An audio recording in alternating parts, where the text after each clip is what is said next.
ওয়ালাইকুম ভাই। ওয়ালাইকুম সালাম। কি অবস্থা? জি আলহামদুলিল্লাহ। ভাই আপনি কি গরু দুইটা কিনছেন? জি কি করার জন্য? এই যে 2026-এ কোরবানি ঈদ বিক্রি করার জন্য। বুঝতে পারছি।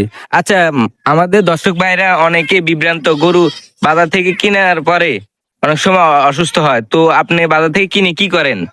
জি ভাই, আমি বাজার থেকে গরুগুলো কেনার পরে এই পটাশের পানি দিয়ে মানে হাঁটু পর্যন্ত ধুয়ে দিই আর কি। এই ক্ষেত্রে রোগ জীবাণু হয় না। বুঝছি। তো কি ওষুধ খাওয়ান, আর ওষুধ খাওয়া আর লাগে?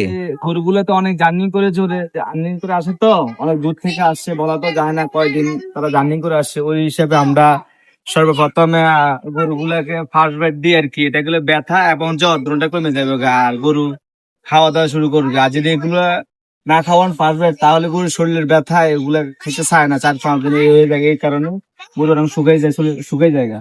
তো মানে ফার্স্ট বেড একটা গরুকে কয়টা করে খাওয়াতে হয়? একটা গরু বলতে আপনার যদি একটা গরু লাইফ ওয়েট যদি আপনার 130-140 কেজি হয়, তাহলে 2টা করে দিতে হবে। হ্যাঁ, দুই বেলা দিতে হবে। যদি সন্ধ্যা নিয়ে আসেন তাহলে সন্ধ্যা খাওয়াবেন 2টা, আর রাত্রে সকালে খাওয়াবেন 2টা।